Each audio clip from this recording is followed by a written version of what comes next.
তোমরা সবাই কেমন আছো? আশা করি ভালোই আছো। আমরাও ভালো আছি। প্রত্যেক দিনের মতো আজও চলে এলাম তোমাদের কাছে একটা গল্প নিয়ে। গল্পটা শুনবে, ভালো লাগবে। পৌরাণিক কাহিনী।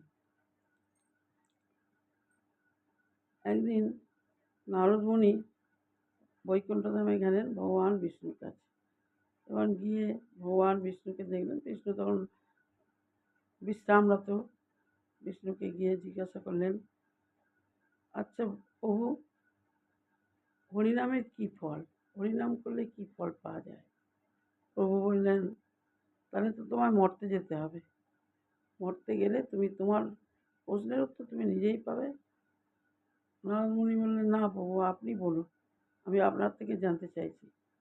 বললো, না না না, আমি কি বলবো, এটা তো তোমার প্রশ্ন, তোমাকে এই উত্তর নিজেকে বার করতে হবে।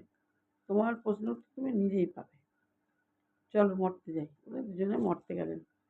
মরতে গিয়ে প্রথমে দেখলেন এক রাস্তায় দেখেন যে একটা গোবরে পোকা, শুকনো একটা গোবর, তখন ভালো মতো শুকোয়নি, সেই গোবরটাকে টেনে টেনে নিয়ে যাচ্ছে। তখন ভগবান নারদ মুনিকে বলে, এই গোবরে পোকাকে জিজ্ঞাসা করো হরিনামের কী ফল। নারদ মুনি তো অবাক হয়ে গেলেন যে গোবরে পোকাকে জিজ্ঞাসা করবো। চুপ করে মুখের দিকে তাকিয়ে রইলেন। তখন হ্যাঁ, তুমি জিজ্ঞেস করো তাড়াতাড়ি। তখন নারদ মুনি গোবরে পোকাকে জিজ্ঞাসা করে, আচ্ছা বলো তো, হরিনামের কী ফল? যেই না বলেছে সঙ্গে সঙ্গে গোবরে পোকা উল্টে গিয়ে মারা গেল। তারপরে নারদ মুনি কী হলো, নারায়ণ বললেন, ঠিক আছে চলো। বলে আবার গেলেন। আবার গিয়ে অনেকটা চলে গেছে। যাওয়ার পরে একটা জায়গা দেখছে একটা হরিণ সদ্যজাত প্রসব করেছে। একটা বাচ্চা তার গা চাটছে।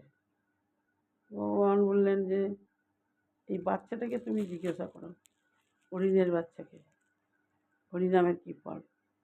নারদ মুনি সেটাই তাই করলেন। জিজ্ঞাসা করলেন যে নারদ, হরিনামের কী ফল। সেই বাচ্চাও সঙ্গে সঙ্গে পড়ে গিয়ে মারা গেল।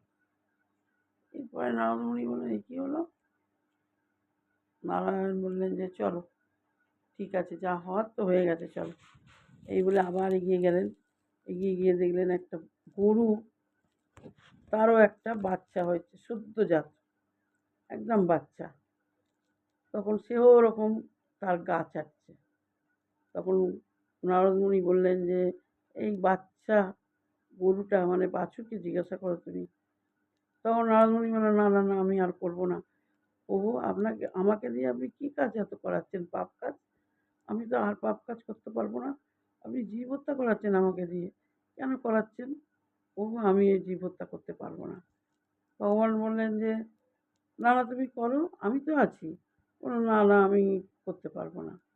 তারপরে যা শুনে বললেন, সেই বাছুরকে জিজ্ঞাসা করলেন যে হরিনাম করলে কি ফল হয় জানো? বাছুরটাও সঙ্গে সঙ্গে পড়ে গিয়ে মারা গেল। নারদ মুনির তো খুব মনটা খারাপ হয়ে গেল যে আমি জীব হত্যা করছি, কী করছি, প্রভু আমাকে দিয়ে জীব হত্যা করাচ্ছে কেন, কারণটা কি? এই কথা ভেবে এগিয়ে যাচ্ছেন। আর প্রভুকে বললেন, প্রভু আমাকে কিন্তু আর এরকম পাপ কাজ করাবেন না, আমাকে জীব হত্যা করাবেন না, আমি কিন্তু মহাপাপী হয়ে যাচ্ছি, আপনি আমাকে ক্ষমা করে দিন। তখন উনি তখন এগিয়ে গেলেন। এগিয়ে গিয়ে বললেন যে আর আমি যাব না কোথাও। তখন ভগবান বিষ্ণু বললেন, চলো চলো, আমি আছি, তোমার ভয় নেই, চিন্তা নেই। ওই যে দূরে একটা বাড়ি আছে দেখছো, ওই রাজার বাড়ি, চলো ওই বাড়িতে গিয়ে নিশ্চয়ই কেউ বলবে। তখন নারদ মুনি বললেন, না না না, রাজার বাড়ি আমি যাব না। কেউ যদি ওই রকম অবস্থা মারা যায়, আমি জিজ্ঞেস করার পর আমাকে আর আস্ত রাখবে না, আমি যাব না। প্রভু বললেন, চলো চলো, আমি তো আছি। তারপরে দুজনে গেলেন। গিয়ে বাইরে থেকে যেন রাজবাড়ির ভেতর শোরগোল পড়েছে, খুব আনন্দ হচ্ছে, সব অনেক লোকের পায়ের আওয়াজ পাচ্ছে।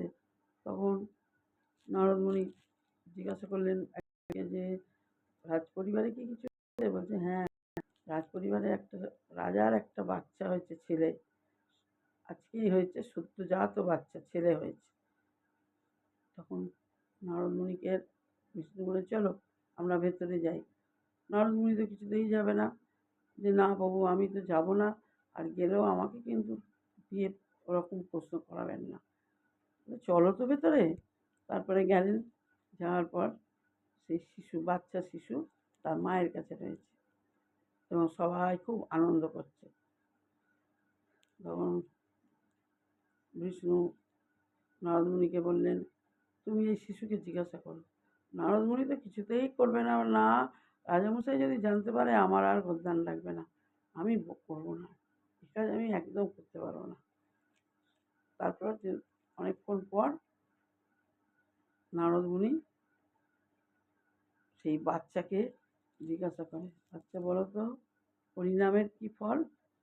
সঙ্গে সঙ্গে সেই বাচ্চা কথা বলল, হরিনামের ফল এই তো আপনার মুখ থেকে হরিনাম শুনে শুনে প্রথমে গোবরে পোকা ছিলাম, তারপরে গরু হরিণের বাচ্চা হলাম, তারপরে গরুর বাছুর হলাম, এবার লাস্টে আমি মানুষ জন্ম লাভ করলাম। আপনার মুখে এই হরিনাম শুনেই তো আমার পাপ ক্ষয় হতে হতে আমি আজ মানুষে এসে জন্মগ্রহণ করেছি।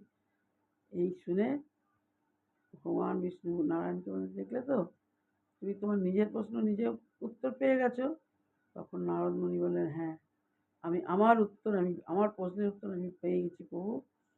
তখন সেইখান থেকে চলে আসেন ভগবান বিষ্ণু এবং নারদ।